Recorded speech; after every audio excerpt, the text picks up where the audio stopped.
Indestar. Là où tout commence. Bonjour.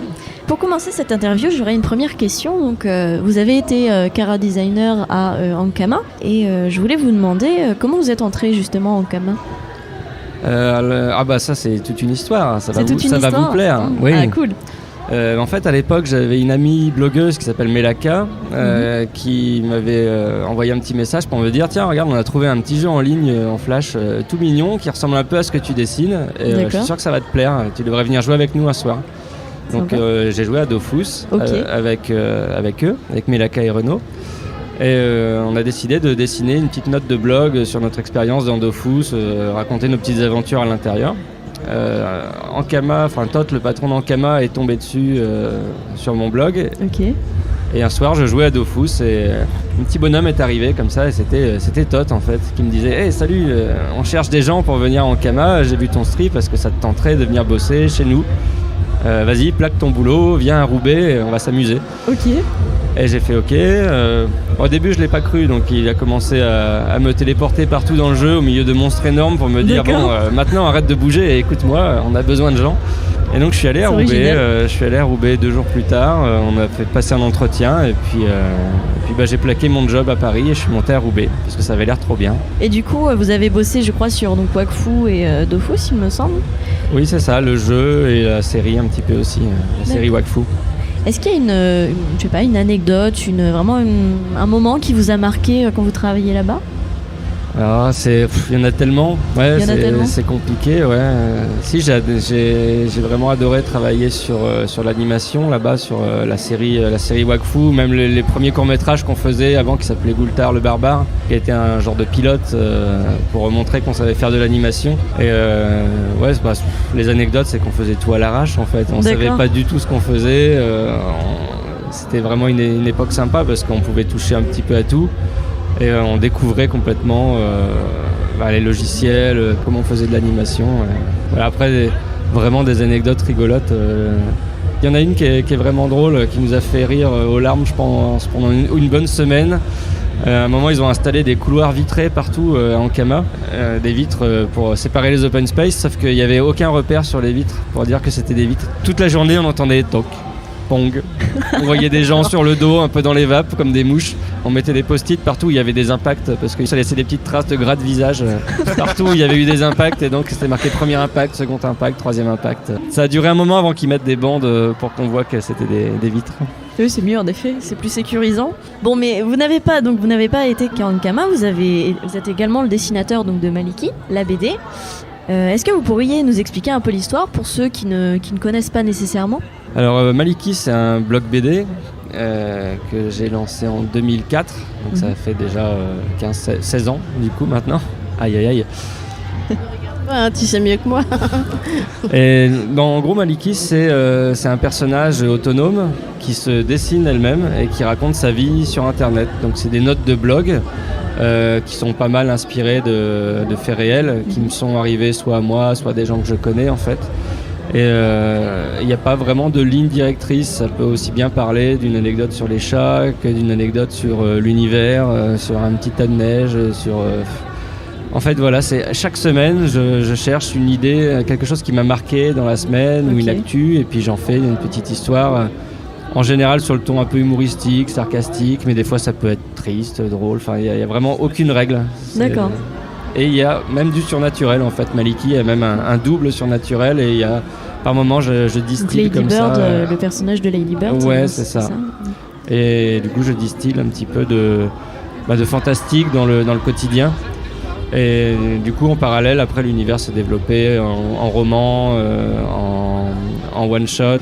Et à chaque fois du coup c'est une petite brique que je rajoute à l'univers Maliki, soit dans le côté fantastique, soit dans le côté dark. Enfin, il y a vraiment plein de choses à faire avec l'univers, quoi.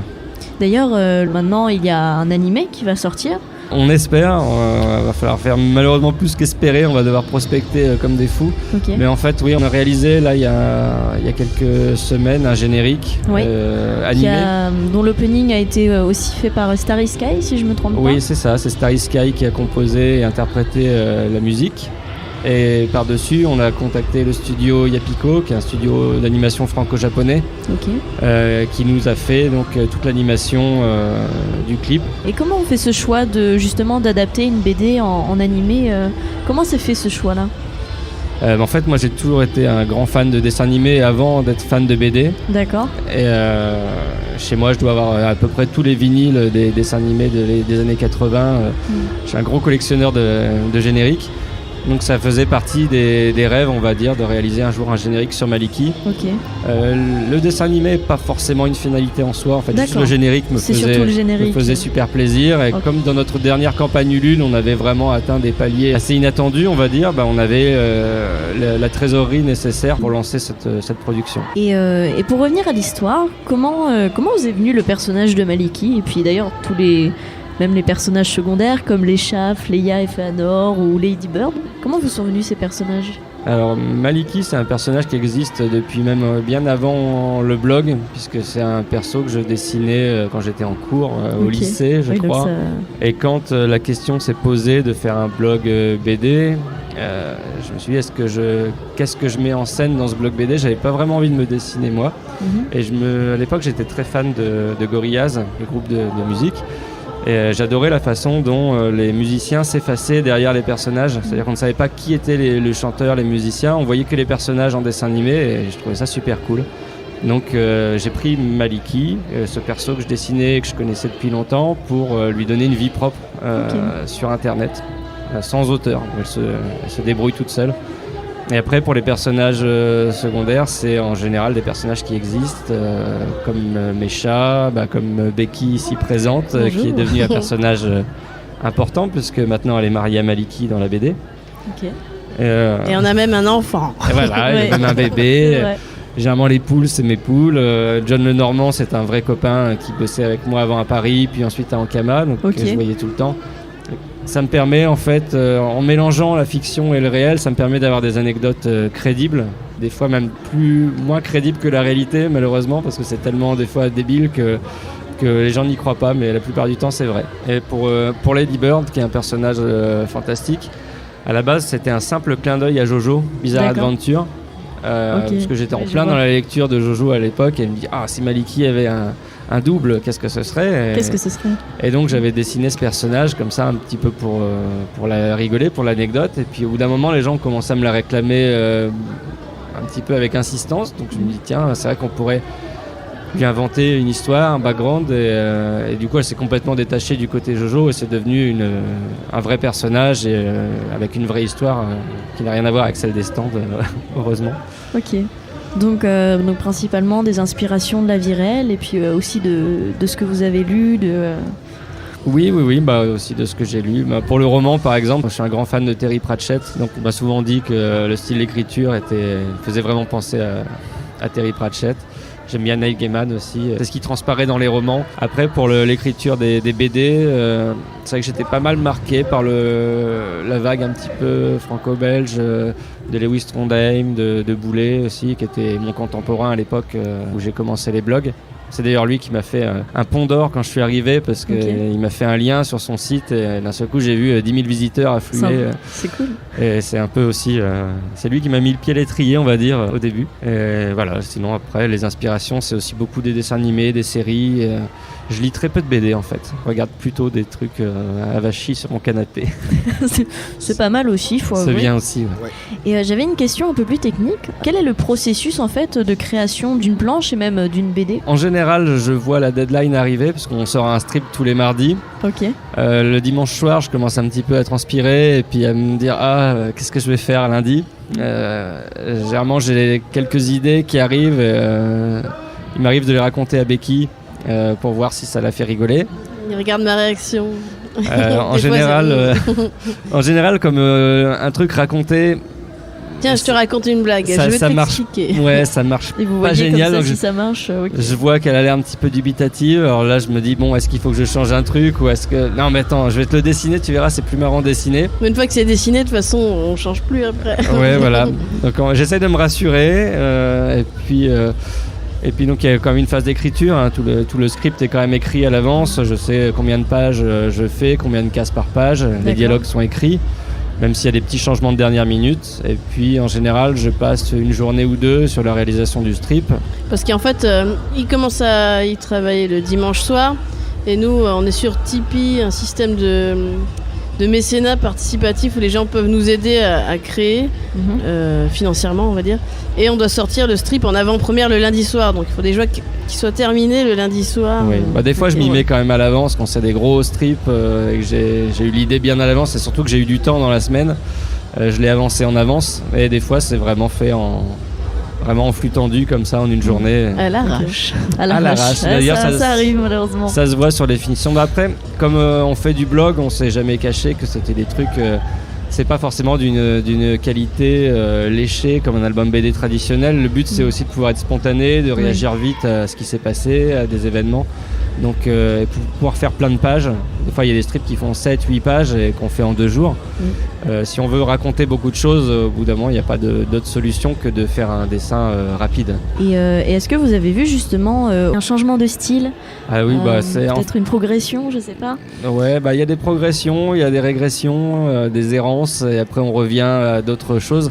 Mais globalement, tu as pas mal évolué. Il suffit de regarder les strips d'il y a rien qu'il y a un an ou deux. Le style en fait évolue constamment. D'ailleurs, c'est un truc que moi je revendique, que j'aime bien, c'est-à-dire que ça m'embêterait d'avoir un style complètement figé et de plus m'y tenir. En fait, je m'interdis aucune évolution. C'est vrai que les Maliki d'il y a 5 ans ou d'il y a 10 ans sont totalement différentes de celle-ci. Le personnage reste le même.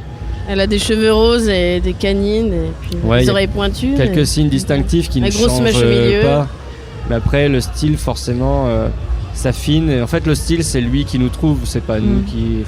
C'est ce que je dis souvent aux jeunes dessinateurs qui viennent me voir en disant que j'arrive pas à trouver mon style. En fait, le style, c'est lui qui te tombe dessus. On se nourrit de plein de choses et petit à petit, on les incorpore. On incorpore certains détails dans notre style à nous et puis on se l'approprie, quoi. Moi, j'ai des questions pour Becky. Ah, merci. Déjà, oui, parce que on pourrait croire que là, on a fait que Maliki, mais j'ai envie de dire que Maliki, en fait, c'est tous les deux. Oui, vous représentez, voilà. Moi, je suis la face cachée de Maliki. Oui, et du coup, quel est ton rôle ? Exactement. Explique-nous. C'est relativement simple. Donc Souillon, il va faire toute la partie création, donc scénario, dessin. Ok. Et moi, je fais tout le reste, toute la partie logistique, com, éditorial, mail. Ouais, donc une grosse partie pour le coup. C'est 50-50, je dirais. 50-50, d'accord. C'est un boulot à temps complet. On est tous les deux à plein temps sur Maliki et on manque de temps. Vous n'avez pas d'activité ? Mais pas trop de deux. Non, on est vraiment à temps plein dessus. Ouais. Et ma question, c'est comment vous faites pour vivre de tout ça ? Parce que la BD est disponible donc sur Internet gratuitement, si je me trompe pas. Oui. Tout est dispo gratuitement. Ouais. Alors du coup, vous fonctionnez grâce au Tipeee. Est-ce qu'il y a d'autres moyens, par exemple, de vous aider, de soutenir le projet, peut-être ? Il y a principalement Tipeee, effectivement, où c'est un système de mécénat participatif. Tous les mois, les gens nous financent à la hauteur de leurs moyens et ils ont des contreparties un peu comme un Ulule, sauf que c'est pas un projet qu'ils vont financer, mais un auteur sur la durée. D'accord. Donc ça va nous permettre de lancer un strip par semaine et de savoir qu'à la fin du mois, on pourra manger des pâtes. Peut-être un peu plus. On mange un peu mieux que des pâtes. Ouais, quand même. Pour ceux qui nous écoutent, je vous rassure, ils ne sont pas maigrelet, cheveux et la peau sur les os. Non. Vous allez... Un peu trop de grassouille. En fait, on n'a jamais aussi bien mangé que depuis qu'on est passé en indépendant. Je pense qu'il faut expliquer, ceux qui ne connaissent pas, on a été publié donc, chez Ankama en parallèle du travail de Souillon quand il était là-bas, pendant bien 10 ans. Et il y a 4 ans, on s'est dit, mince, c'est sympa, mais les revenus la étaient surproduction aidant, les BD se vendaient toujours, mais pas suffisamment, en tout cas, pour qu'on puisse en vivre à deux dessus. C'est vrai que quand tu étais tout seul, il y avait besoin de moins de revenus, forcément. Maintenant, on est deux. Près, donc, mais ça me permettait de vivre, mais ça me permettait pas, par exemple, je sais pas, de prévoir l'avenir, de mettre des sous de côté, ou même quand on va voir le banquier pour un emprunt, si on veut une habitation, il rigole. Et forcément, on s'est dit, est-ce qu'on veut vraiment rester dans la précarité de ce qu'est le métier d'auteur qui est dans le circuit classique, ou est-ce qu'on veut tenter, grâce à la communauté qu'on avait déjà fédérée, un modèle alternatif en fait. Donc c'était vraiment un coup de poker, on savait pas du tout si les gens allaient suivre. C'était qui tout double en fait, soit ça marchait et on continuait, soit ça marchait pas et on arrêtait. Donc c'est assez simple, on va dire. Ça, donc quand même grosse pression au moment où on lance le Tipeee. D'accord. Et surtout que c'était une plateforme peu connue à l'époque, les gens connaissaient vraiment pas. Ça venait de se lancer, je crois, quelques mois avant. Et on était les premiers auteurs BD, on va dire, à se lancer dessus. Il y avait déjà quelques youtubeurs, dont Benzaï, qui nous avait bien coaché là-dessus. Donc on a lancé le Tipeee, ça a cartonné tout de suite, à fond. Et donc 3 mois après, on a lancé un Ulule. Parce que l'intérêt aussi, c'est de pouvoir faire une version papier des strips, parce qu'on aime bien toujours l'objet en lui-même. Et donc ça a marché aussi. Et donc c'est véritablement Tipeee plus Ulule qui nous permet de vivre au quotidien, sereinement. En fait, Tipeee nous permet le quotidien, d'assurer le quotidien, de dégager l'équivalent de salaire tous les mois pour qu'on puisse travailler à temps plein dessus. Et le Ulule, en fait, ça nous permet de financer les livres, l'impression, et ensuite de lancer de nouveaux projets, comme par exemple le générique animé, de faire travailler des copains. Des fois, on a des guests qui viennent sur le site. Même si c'est des amis, on peut les rémunérer. Tout est... Alors du coup, on va finir cette interview avec 3 questions qu'on pose à chacun de nos invités. Alors il faut savoir que ce sont des questions à débat, mais stupides, vraiment. Voilà. C'est histoire de vous découvrir sous un nouvel angle. Je peux juste ajouter un dernier truc que j'ai oublié sur la question précédente, quand tu demandais comment les gens peuvent nous aider. Ils peuvent nous aider même s'ils n'ont pas d'argent. Ils peuvent nous aider en partageant nos posts et en parlant de nous. C'est déjà énorme. Le bouche à oreille, c'est. Faut surtout pas sous-estimer. 50% des nouveaux publics. Comme on est vraiment indépendant, le moindre partage, le moindre post sur Facebook, Twitter, Instagram, tout ça, ça nous aide énormément. D'accord. Alors est-ce qu'on peut leur rappeler peut-être un nom Maliki pour Facebook? Est-ce que c'est Maliki partout pour retrouver facilement? Maliki officiel. Voilà, c'est marqué Maliki officiel. Vous regardez, en principe, il y a pas mal d'abonnés, mais il y a pas on n'a pas de doppelganger ou de community manager. Tout est fait à main par Becky et Souillon. Exactement. Alors du coup, nos 3 dernières questions. Est-ce que tu veux peut-être poser la première, Mathilde? Pain au chocolat ou chocolatine? Pain au chocolat. Pain au chocolat. Pourquoi? Je pense que moi je viens de Picardie, donc j'ai toujours appris comme ça. Ok. Et pareil en Alsace. D'accord, bon. J'ai jamais entendu parler de chocolatine. J'ai dû entendre parler il y a 5-6 ans pour la première fois. Donc. Ouais, on m'a dit tu veux une chocolatine dans une poche. Je fais what? De quoi parles-tu? Après, je respecte toutes les croyances et toutes les religions, donc chocolatine, pourquoi pas? Dites ce que vous voulez. Voilà. Tant que c'est bon. C'est vrai. La deuxième question, c'est faut-il manger en premier ce que l'on aime ou ce que l'on n'aime pas dans son assiette? Ah, moi je mange d'abord ce que j'aime pas. Comme ça, je finis par le meilleur. Moi, je goûte ce qui m'a l'air bon et ensuite je mange ce qui a l'air moins bon. Ou je le laisse de côté, si c'est vraiment dégueulasse, et je finis par le meilleur. On peut aussi essayer de l'échanger à quelqu'un qui a un truc cool et qui potentiellement pourrait bien aimer. C'est ça. C'est vrai que c'est une bonne idée, du troc. J'aime bien l'idée. Et enfin la dernière. Alors la dernière, qui est la meilleure. Vraiment. Ouais, la meilleure. Faut-il dérouler le papier toilette par au-dessus ou par en dessous? Ah. Par au-dessus? Bah non. Bah si, par en dessous, tu touches le mur, c'est galère. Mais ça dépend en quel sens il est. Non, oui, mais alors il y a 4 sens différents. Par au-dessus, des fois, il y a une résistance et du coup, ça casse. Alors que par en dessous, tu peux dérouler, si tu veux, plusieurs feuilles, par exemple. Je sais pas, on a des toilettes japonaises à la maison. Ouais, c'est vrai. En fait, la question ne s'applique pas parce qu'on a des toilettes japonaises et on a un petit jet doux qui vient nous rincer délicatement. Le jet sympa. D'accord. Mais n'empêche qu'il faut quand même du papier à la fin pour s'essuyer. Alors il y a une soufflerie, mais en fait ça met tellement longtemps à sécher qu'il vaut mieux quand même prendre la petite feuille de papier. Ouais, ou sinon un bon bouquin parce que c'est long. Eh ben merci en tout cas à vous d'avoir accepté cette interview. Merci à vous. Et, au plaisir de vous revoir. Avec grand plaisir. Bon festival encore une fois. Vos émissions préférées où vous le voulez, quand vous le voulez, avec les podcasts Indestar. Dispo sur indestar.fr et toutes les plateformes internet.